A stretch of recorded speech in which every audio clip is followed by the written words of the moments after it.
Welcome to What's Noi. I'm your host, Justin Jones. In this series, we're keeping it simple. Quick conversations, fresh perspectives, and a look at what's really going on inside NeuGroup. This week, we're going to dive into peer research, the data and insights pulled straight from NeuGroup member surveys about the real-world challenges they face. Joining me is the person leading that work, NeuGroup's head of research, Joseph Bertran, who's been tracking the trends, data points, and member signals that are shaping how Treasury teams work and what's keeping them up at night. Joseph, good to have you. Hey, Justin, always great to talk to you. Thanks for having me on the show. Yeah, and it's a big, bold swing of you for you being willing just to be on the second episode. We had Joseph Noi on the first episode. I think we're just going to only have people named Joseph on the show. Yeah, no, it's a fact to follow, but happy to do it. Joseph, I want to start by talking about what NeuGroup Peer Research actually does. I think it's a great brand name, but if I'm a NeuGroup member and I've just joined the group or something like that, what is it that I'm going to get from NeuGroup Peer Research, and in what instance would I be having a conversation with you? So I think the key is the peer in the NeuGroup Peer Research. Really what we're trying to do is get insights from our members and, other finance professionals and treasury professionals. The magic of NeuGroup is that we get people together in a room, whether it's virtual or in person, to talk. What NeuGroup Research does is it provides a value add where we capture insights from our members. And my goal is to take the information, analyze it, package it, and give it back to members so they can, benchmark best practices. I am on the insights team for the NeuGroup Insights newsletter, which is a weekly set of articles published based on conversations that happen at meetings. It's me and my editor, Anthony, that do that. And you on the research team do similar work, taking these insights from our membership and sharing it in an anonymized way with the public, but you do it through these more in-depth research surveys. Can you talk a little bit about what goes into making a survey and how many questions it's going to be and how you get into writing those? The best surveys are those that come from a question from the member.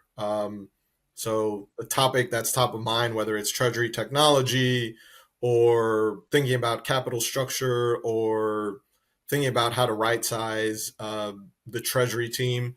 These are topics that come up regularly from our conversations with members, whether in person or virtually.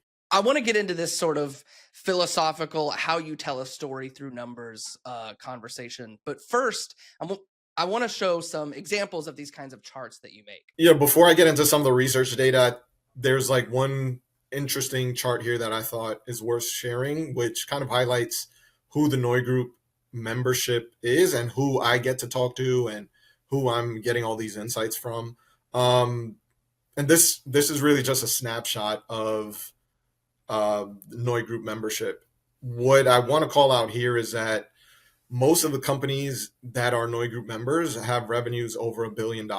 And what's cool about that is, you don't typically see that. You don't see that elsewhere where you have a membership with such a broad reach. We're really talking to global leaders in Treasury. So that's sort of a very high level look at our membership. But what does it look like when you're actually making a chart to present to members based on a recent topic that someone requested or the members currently want to know about? This word benchmarking gets thrown a lot in NeuGroup meetings, and I feel like it's never more true than these surveys that you do.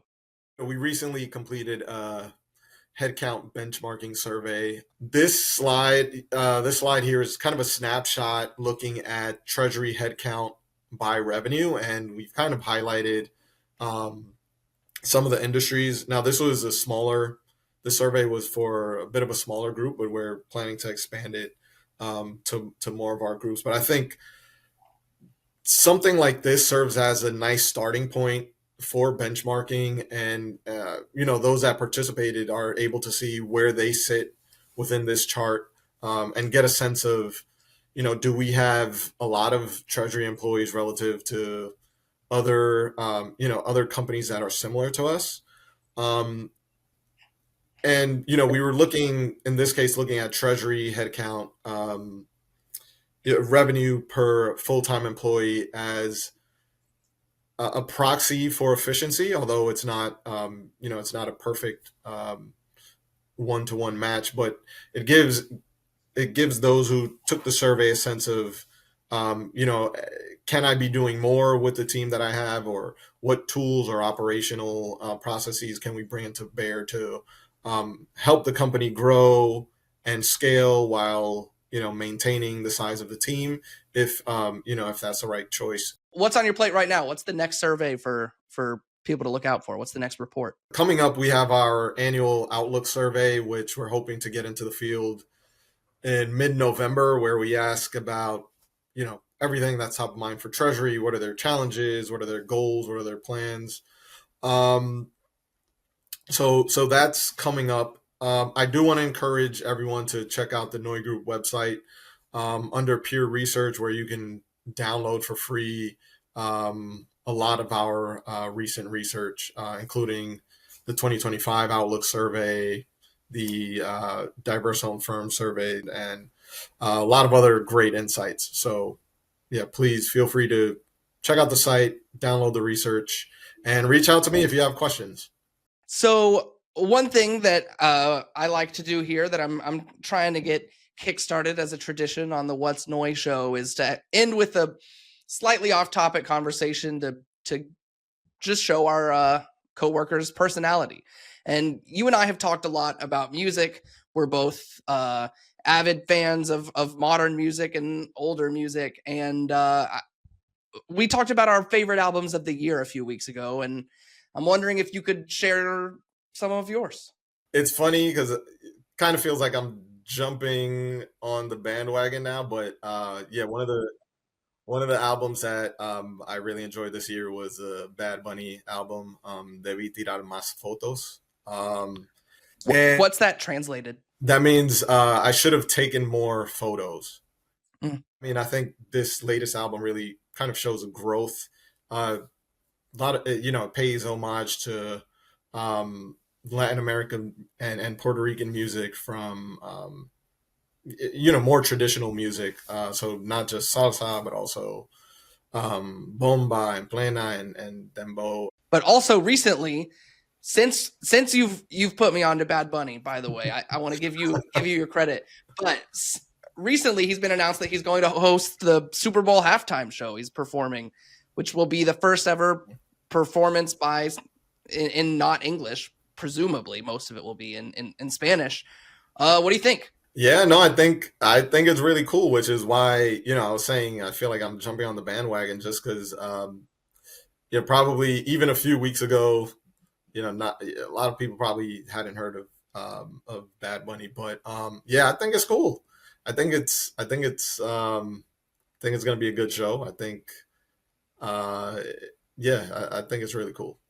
For me, I know you didn't ask, but one of my favorite albums of this year is also rap. It's like God Sort 'Em Out by Clips. There's got a lot of inappropriate lyrics in there, but These Birds Don't Sing, which they performed at the Vatican City with John Legend on a special on Disney Plus, is a really good song about grief. And yeah, I think their lyrical wordplay is really impressive and sort of the reason I listen to rap music. So shout out to Pusha T. Yeah, we've talked about that album too. Yeah, it's a good pick. Good pick. All right, Joseph, thank you for being on the show. Thank you for talking music with me. And thank you for continuing to supply surveys and charts that I can plunder for the NeuGroup Insights newsletter. Anytime, Justin. Always a pleasure. Thank you for having me on.